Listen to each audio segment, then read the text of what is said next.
World news के sponsor हैं स्वागत, अदरक, लहसुन और मसाले 100% प्योर एंड हाइजीनिक। अस्सलाम वालेकुम, आदाब। मैं हूं खलील फरहाद। वर्ल्ड न्यूज़ की शुरुआत करते हैं हमेशा की तरह हेडलाइंस से। पूरे अफगानिस्तान पर जल्द हो जाएगा तालिबान का कब्जा। नॉर्थ अफगानिस्तान का बेशतर इलाके तालिबान के कंट्रोल में। अफगान सदर अशरफ गनी पहुंचे अमेरिका। तालिबान ने कहा, इन दौरों से कुछ हासिल नहीं होने वाला।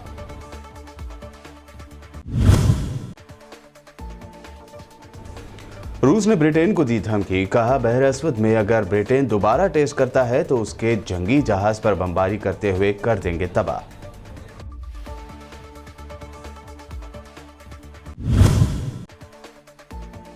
चीन के सेंट्रल सूबे हेनान में वाक़ मार्शल आर्ट्स ट्रेनिंग सेंटर में लगी भयानक आग। कम से कम 18 अफराद के मारे जाने की खबर। महलूकीन में बच्चों की तादाद ज्यादा।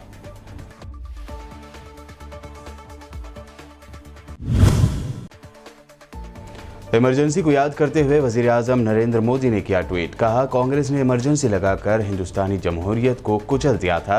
इमरजेंसी की मुखालिफत करने वालों को किया याद।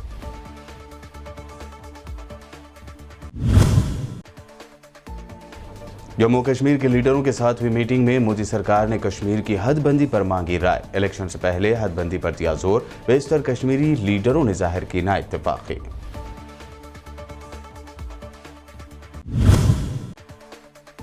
बड़ा चढ़ाकर सेंटर से ऑक्सीजन मांगने के इल्जाम पर मनीष सिसोदिया ने खोली बीजेपी की पोल। ऐसे इल्जामात वाली रिपोर्ट पर कहा, जिस बुनियाद पर लड़ रही है बीजेपी वैसी कोई रिपोर्ट है ही नहीं। फौजी सलामती और हथियारों के कंट्रोल पर वियना मुज़ाकरात के रूसी सफीर ने धमकी दी है कि अगर ब्रिटेन बहर अस्वद में दोबारा टेस्ट करता है तो वो ब्रिटेन के जंगी जहाज़ों पर बमबारी कर देगा। बता दें कि ब्रिटेन के डिफेंस सेक्रेटरी बेन वॉलेस ने कहा कि बरतानवी जंगी जहाज़ HMS डिफेंडर क्रीमिया से यूक्रेन के पानी के इलाके से पुरअमन तौर पर निकल रहा था जब रूस ने उसके पीछे गन बोट और एक बॉम्बर प्लेन लगा दिया था।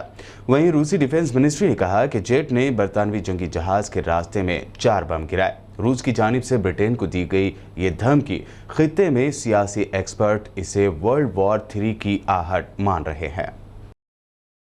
अफगानिस्तान की डिफेंस मिनिस्ट्री ने मुल्क के 15 शहरों में होने वाली जंग की तस्दीक करते हुए एतराफ़ किया कि अफगानिस्तान के नॉर्थ इलाकों के कई शहरों पर तालिबान ने कब्जा कर लिया है। अफगानिस्तान की वजारत दिफा के नायब तर्जमान फवाद अमान ने कहा कि बाज़ इलाकों, ख़ास तौर से शुमाली इलाकों में जंग में शिद्दत आई है और 15 से 20 शहरों में तालिबान और सिक्योरिटी फोर्सेस के दरमियान शदीद झड़पें हो रही है। दरअसल अफगानिस्तान के शुमाली सूबे कुंदूज में जारी लड़ाई के दौरान 28 अफराद हलाक और 290 शहरी जख्मी हो गए। दूसरी जानिब अफगानिस्तान की हुकूमत के अमेरिका से राब्ते और अफगान सदर अशरफ गनी के अमेरिकी दौरे पर तालिबान ने कहा कि ये सब बेमाने है, इन दौरों से कुछ हासिल नहीं होने वाला। यमन के अस्करी ज़राए ने बताया है कि मारब गवर्नरी के मगरब में अल-खंजर और अल-कसार के इलाकों में हौसी मलेशिया के खिलाफ की जाने वाली कार्रवाई में हौसियों के कम से कम 10 अहम कमांडर हलाक और कई जख्मी हो गए हैं। ज़राए के मुताबिक हौसी मलेशिया की एलीट फोर्स के अहम कमांडोज को हाल ही में मारब गवर्नरी के महाजों पर तैनात किया गया था। इससे पहले यमन की सरकारी फौज और मज़ाहमती मलेशिया ने हौसी बागियों को सरवाह के महाज पर हौसियों पर घात लगाकर हमला किया, जिसके नतीजे में कम से कम 17 हौसी जंगजू हलाक और दर्जनों जख्मी हो गए थे। सऊदी अरब ने ऐलान किया है कि अब तक 70% यानी 70% से ज़्यादा बालिग आबादी को कोरोना वैक्सीन का एक टीका लगाया जा चुका है। सरकारी आदाद-ओ-शुमार के मुताबिक अब तक सऊदी अरब में 1 करोड़ 68 लाख से ज़्यादा अफराद को कोविड-19 वैक्सीन की पहली खुराक दी जा चुकी है। सऊदी वजारत सेहत का कहना है कि 50 साल या उससे ज़्यादा उम्र के अफराद को अब दूसरी खुराक लगाने की मुहिम शुरू की जा रही है। इसके अलावा जिन अफराद को अभी तक वैक्सीन की पहली खुराक यानी फर्स्ट डोज नहीं लगा, उन्हें ये पहला इंजेक्शन लगाने का सिलसिला जारी रहेगा। चीन के सेंट्रल सूबे हेनान में वाक़ एक मार्शल आर्ट्स ट्रेनिंग सेंटर में आग लगने के वाक़े में कम से कम 18 अफराद हलाक और 16 दीगर जख्मी हो गए। मुकामी हुक्काम के मुताबिक आग लगने का ये वाक़या आज जुमे के रोज़ सुबह 3 बजे के करीब पेश आया। आग पर काबू पा लिया गया है, ताहम आग लगने की वजह अब तक मालूम नहीं हो पाई है। मुतासरीन में मार्शल आर्ट्स की तरबियत हासिल करने वाले बच्चों की तादाद ज़्यादा हैं, जिनकी उम्रें 7 बरस से 16 बरस के दरमियान बताई गई है। पुलिस ने इस वाक़े की तफ्तीश शुरू कर दी है और मार्शल आर्ट सेंटर के मालिक को भी हिरासत में ले लिया गया है। चेक रिपब्लिक के साउथ ईस्ट इलाके में खतरनाक टोर्नाडो ने तबाही मचाई। इस तबाहकुन टोर्नाडो की जद में आकर कम से कम 3 अफराद हलाक और तकरीबन 200 से ज़ायद अफराद ज़ख्मी हो गए हैं। मुकामी हुक्काम के मुताबिक तूफ़ानी झक्कड़ या टोर्नाडो के सबब होने वाली तबाही में बड़े पैमाने पर माली नुकसान हुआ है और कई गाँव पर तूफ़ानी हवाओं और आसमानी बिजली गिरने की वजह से ये गाँव मुतासर हुए हैं। इन मुतासरा इलाकों में रेस्क्यू सर्विसेज की इमदादी सरगर्मियाँ जारी हैं। वहीं हमसाया मुल्क ऑस्ट्रिया ने भी एम्बुलेंस गाड़ियां और हेलीकॉप्टर मुतासरा इलाकों में भेजे हैं। चीन में आसमान की बुलंदियों को छूता दुनिया के सबसे ऊंचे होटलों में से एक शंघाई टावर को टूरिस्टों के लिए खोल दिया गया है। जराये के मुताबिक चीन के शहर शंघाई के शंघाई टावर को दुनिया के सबसे बुलंद होटल बुर्ज खलीफा के बाद दूसरा सबसे ऊंचा होटल करार दिया जा रहा है। शंघाई टावर की बुलंदी 632 फुट है, जबकि इस होटल में मौजूद लिफ्ट्स की रफ्तार 18 मीटर फी सेकंड है। यहाँ आने वाले टूरिस्ट रेस्टोरेंट्स, बार्स, स्पा और 84वें फ्लोर पर मौजूद स्विमिंग पूल से लुत्फ अंदोज हो सकेंगे। शंघाई टावर चीन की एक सरकारी ग्रुप जेनजियांग इंटरनेशनल होटल्स का हिस्सा है। वर्ल्ड न्यूज़ में वक्त हुआ है एक शॉर्ट ब्रेक का। ब्रेक के बाद जल्द लौटेंगे और हमेशा की तरह देखेंगे national news.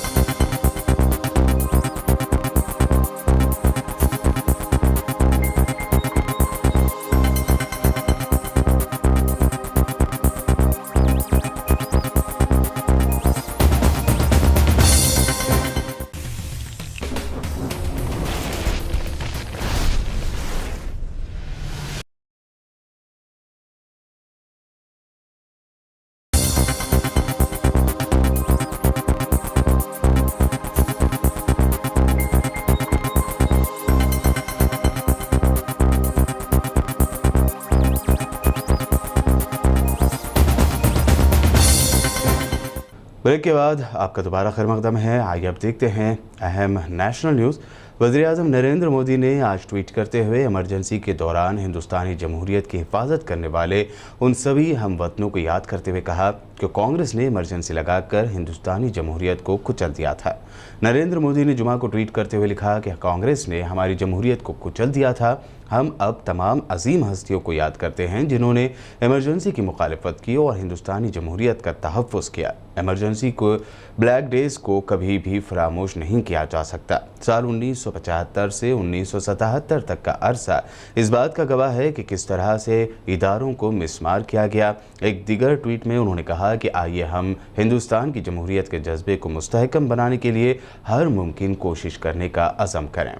Defence minister Rajnath Singh ने आज जुमा को कहा है कि भारत के पहले स्वदेशी plane carrier ship INS Vikrant को अगले साल नेवी के बीड़े में शामिल किया जाएगा। IAC की तामीरी कामों की रफ्तार का जायजा लेने के बाद एक बयान में राजनाथ सिंह ने इसे हिंदुस्तान का फ़ख्र और आत्मनिर्भर भारत की एक बेहतरीन मिसाल बताया। INS विक्रांत, जिसे स्वदेशी प्लेन कैरियर शिप 1 या IAC-1 के तौर पर भी जाना जाता है, अगले साल नेवी में शामिल किया जाएगा। और मैंने आज यहाँ पर विक्रांत को जाकर देखा है, हमारा इंडिजिनस एयरक्राफ्ट कैरियर। इसके पहले मुझे विक्रमादित्य पर भी एक रात आपके chief of naval staff Shri colonel Singh ji के साथ रहने का अवसर मिला। मैं उस समय यह सोचता था कि क्या भारत में भी ऐसा कुछ बन पाएगा, लेकिन आज विक्रांत को जो मैंने देखा है, मेरा विश्वास पक्का है कि आज तो विक्रांत बन रहा है, वह भी INS विक्रमादित्य से कम नहीं है, लेकिन वह दिन दूर नहीं है कि INS विक्रमादित्य भी बेहतर इस प्रकार के इंडिजिनस एयरक्राफ्ट कैरियर भारत में बनेगा और दुनिया के दूसरे देशों को हम देंगे। जम्मू कश्मीर में इलेक्शन की कार्रवाई बहाल करने के मकसद से वज़ीर-ए-आज़म नरेंद्र मोदी और होम मिनिस्टर अमित शाह ने कल जुमेरात को कश्मीर के लीडरों के साथ मैराथन मीटिंग की। पीएम मोदी ने कहा कि हमारी तरजीह जम्मू और कश्मीर में ग्राउंड लेवल पर जमहूरियत को मजबूत करना है। इससे पहले हदबंदी होना जरूरी है ताकि उसके बाद इलेक्शन कराए जा सके। वहीं कश्मीरी लीडरों ने रियासत की हदबंदी के मुद्दे पर ना इत्तेफाक जाहिर की है। नेशनल कॉन्फ्रेंस के लीडर और जम्मू और कश्मीर के फॉर्मर सीएम फारूक अब्दुल्ला ने मीडिया से कल कहा था कि हदबंदी के मुद्दे पर पीएम मोदी की मीटिंग में उन्होंने ना इत्तेफाक जाहिर की। जम्मू कश्मीर में हदबंदी की फिलहाल कोई ज़रूरत नहीं है। इस मामले में मुल्क के दीगर रियासतों से जम्मू और कश्मीर को अलग थलग कर दिया गया है, लेकिन उन्होंने ये भी कहा कि उनकी पार्टी हदबंदी में ताउन करने को तैयार है। उमर अब्दुल्ला ने कहा कि दिल्ली और दिल की दूरी कम करने के लिए मोदी सरकार को अभी बहुत कुछ करना बाकी है। सिर्फ कहने या एक मीटिंग से ही ये नहीं हो जाएगा। बैठक बहुत ही अच्छे वातावरण में हुई। सभी ने भारत के लोकतंत्र और भारत के संविधान के प्रति पूरी निष्ठा जताई। गृह मंत्री जी ने जम्मू कश्मीर की स्थिति, परिस्थिति और बेहतर होते हालात से सभी नेताओं को परिचित कराया। प्रधानमंत्री जी ने पूरी गंभीरता के साथ हर पक्ष, हर तर्क, हर सुझाव को सुना और उन्होंने इस बात को सराहा कि सभी जनप्रतिनिधियों ने खुले मन से अपनी अपनी बात रखी। प्रधानमंत्री जी ने बैठक में 2 बड़ी बातों पर विशेष जोर दिया। उन्होंने कहा, जम्मू कश्मीर में लोकतंत्र को ग्रास रूट तक ले जाने के लिए हम सबको मिलकर काम करना होगा। दूसरा, जम्मू कश्मीर में ऑलराउंड विकास हो, हर इलाके, हर समुदाय तक विकास पहुँचे, इसके लिए साझेदारी हो और जन भागीदारी का एक माहौल बनाया रखा जाए, ये ज़रूरी है। माननीय प्रधानमंत्री जी ने इस बात को भी रखा कि जम्मू कश्मीर में पंचायती राज से लेकर दूसरे स्थानीय निकायों से जुड़े सभी चुनाव सफलतापूर्वक हो चुके हैं। सुरक्षा से जुड़े हालात भी बेहतर हो रहे हैं। पंचायत चुनावों के बाद करीब 12,000 करोड़ रुपए सीधे सीधे पंचायतों के पास पहुँचे हैं। इससे गांव में विकास की रफ्तार को गति मिली है। प्रधानमंत्री जी ने कहा कि जम्मू कश्मीर में लोकतांत्रिक प्रक्रिया से जुड़े अगले महत्वपूर्ण कदम यानी विधानसभा चुनाव की तरफ हमें मिलकर जाना है। इसके लिए डीलिमिटेशन की प्रक्रिया को तेज़ी से पूरा करना होगा ताकि हर क्षेत्र, हर वर्ग को पर्याप्त राजनीतिक प्रतिनिधित्व विधानसभा में प्राप्त हो सके। विशेष रूप से दलितों, पिछड़ों, जनजातीय क्षेत्रों के साथियों को एक उचित प्रतिनिधित्व देना आवश्यक है। कोरोना दौर में ऑक्सीजन की जितनी मांग थी उससे कई गुना बढ़ा चढ़ाकर सेंटर से मदद तलब करने के केजरीवाल पर लगे इल्जामात पर दिल्ली के डिप्टी सीएम मनीष सिसोदिया ने बीजेपी की पोल खोलने का दावा किया है। ये report interim report of oxygen audit in NCT of Delhi. Supreme court में केस चला था ऑक्सीजन को लेकर। दिल्ली सरकार ने सुप्रीम कोर्ट में कहा था कि जितनी ऑक्सीजन की रिक्वायरमेंट दिल्ली सरकार की है, केंद्र सरकार उतनी ऑक्सीजन उसे मुहैया नहीं करा रही। इन सब विषयों को सुनते हुए सुप्रीम कोर्ट ने एक oxygen audit panel, supreme court ने यह निर्धारित किया था, सुप्रीम कोर्ट ने इस पैनल को स्थापित किया था। पैनल का रिपोर्ट कहता है कि जो ऑक्सीजन की रिक्वायरमेंट दिखाई गई थी दिल्ली सरकार द्वारा, अरविंद केजरीवाल जी द्वारा, वो 4 गुना बढ़ा करके दिखाई गई थी। 4 times inflated oxygen requirement by Delhi. 4 गुना बढ़ा करके जितनी रिक्वायरमेंट थी उसको 4 गुना बढ़ा करके बताया। मैं सुबह से देख रहा हूं कि मीडिया में भारतीय जनता पार्टी के बड़े बड़े नेता आके, केंद्रीय मंत्री आके, प्रवक्ता आके, जिनके ऊपर देश की बड़ी बड़ी जिम्मेदारियां हैं, वो कुल मिला के कल आज सुबह से एक ही काम कर रहे हैं। मीडिया में बैठ के, ट्विटर पे बैठ के, सोशल मीडिया में अरविंद केजरीवाल जी को गाली दिए जा रहे हैं। एक रिपोर्ट बताई जा रही है, तथाकथित रिपोर्ट, कि दिल्ली में जब कोविड का पीक था तो ऑक्सीजन की कमी नहीं थी और ऑक्सीजन की डिमांड बढ़ा चढ़ा के 4 गुना बताई गई थी। ऐसा तथाकथित रिपोर्ट में दावा किया जा रहा है। मैं उस तथाकथित रिपोर्ट का सच आपके सामने रखना चाहता हूं और सच ये है कि ऐसी कोई रिपोर्ट है ही नहीं। जी हां, मैं दोहरा रहा हूं, भारतीय जनता पार्टी के नेता सुबह से जिस रिपोर्ट को, जिस तथाकथित रिपोर्ट के हवाले से अरविंद केजरीवाल जी को गाली दिए जा रहे हैं, वैसी कोई रिपोर्ट एग्जिस्ट ही नहीं करती। जी हां, एग्जिस्ट ही नहीं करती। भारतीय जनता पार्टी झूठ बोल रही है। सुप्रीम कोर्ट ने ऑक्सीजन मामले की सुनवाई करते हुए एक ऑक्सीजन ऑडिट कमेटी बनाई। हमने इस ऑक्सीजन कमेटी के सदस्यों से बात की, कई सदस्यों से बात की है। सबका यह कहना है कि उन्होंने तो कोई रिपोर्ट साइन ही नहीं की, अभी तक उन्होंने कोई रिपोर्ट अप्रूव ही नहीं की। जब ऑक्सीजन ऑडिट कमेटी के सदस्यों ने कोई रिपोर्ट साइन ही नहीं करी है, जब ऑक्सीजन ऑडिट कमेटी के सदस्यों ने कोई रिपोर्ट अभी अप्रूव ही नहीं की है, तो फिर ये रिपोर्ट है कहां? ये कौन सी रिपोर्ट है? ये रिपोर्ट कहां से आई? मैं भारतीय जनता पार्टी के नेताओं को जो सुबह से चैनल्स पर बैठ के चिल्ला रहे हैं, उनका गला थक गया होगा। थोड़ा सा पानी पिएं आराम से, और थोड़ा आराम से ठंडे दिमाग से सोच के देखें कि भई ये रिपोर्ट कहां है जिसके बेस पे हम चिल्लाए जा रहे हैं सुबह से। रिपोर्ट कहां है?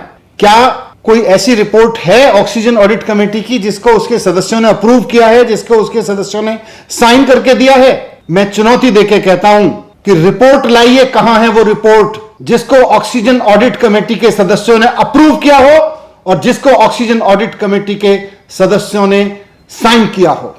कांग्रेस कायद राहुल गांधी ने आज ट्वीट करते हुए मोदी सरकार से डेल्टा प्लस वेरिएंट पर सवाल पूछे। राहुल गांधी ने पहला सवाल किया कि डेल्टा प्लस वेरिएंट की जांच और उसकी रोकथाम के लिए हाई लेवल टेस्टिंग क्यों नहीं की जा रही है। दूसरा सवाल पूछा कि वैक्सीन इस पर कितनी असरदार है और पूरी जानकारी कब मिलेगी। राहुल गांधी ने तीसरा सवाल किया कि तीसरी लहर में यानी थर्ड वेव में इसे कंट्रोल करने का क्या प्लान है। मुल्क में जैसे ही कोरोना की दूसरी लहर दम तोड़ती जा रही है, वहीं दूसरी जानिब किसान आंदोलन दोबारा तेज हो रहा है। किसान तंजीमों की जानिब से एक बार फिर दिल्ली कूच की बात कही गई है। इसके लिए दिल्ली और यूपी की सरहदों पर जुमेरात की रात से ही ट्रैक्टरों का आना जाना जारी है। जुमा को यहां पर ट्रैक्टर मार्च की रिहर्सल भी की गई। भारतीय किसान यूनियन के राकेश टिकैत का कहना है कि रिहर्सल इसलिए हो रही है कि 26 तारीख नज़दीक है।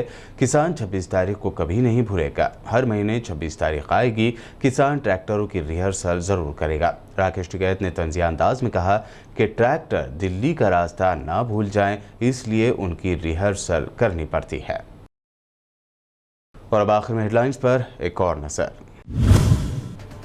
पूरे अफगानिस्तान पर जल्द हो जाएगा तालिबान का कब्जा। नॉर्थ अफगानिस्तान का बेशतर इलाके तालिबान के कंट्रोल में। अफगान सदर अशरफ गनी पहुंचे अमेरिका। तालिबान ने कहा इन दौरों से कुछ हासिल नहीं होने वाला।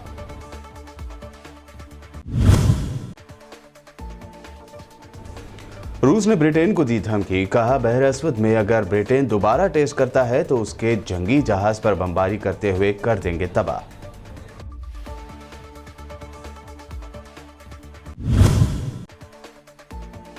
चीन के सेंट्रल सूबे हेनान में वाक़े मार्शल आर्ट्स ट्रेनिंग सेंटर में लगी भयानक आग, कम से कम 18 अफराद के मारे जाने की खबर। महलूकीन में बच्चों की तादाद ज्यादा।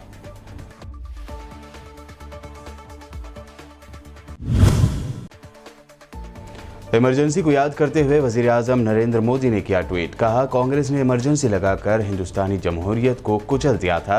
इमरजेंसी की मुखालिफत करने वालों को किया याद।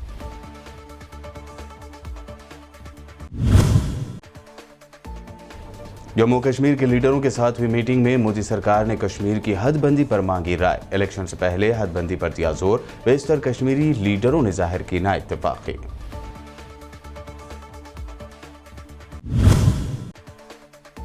बड़ा चढ़ाकर सेंटर से ऑक्सीजन मांगने के इल्जाम पर मनीष सिसोदिया ने खोली बीजेपी की पोल। ऐसे इल्जामात वाली रिपोर्ट पर कहा जिस बुनियाद पर लड़ रही है बीजेपी वैसी कोई रिपोर्ट है ही नहीं।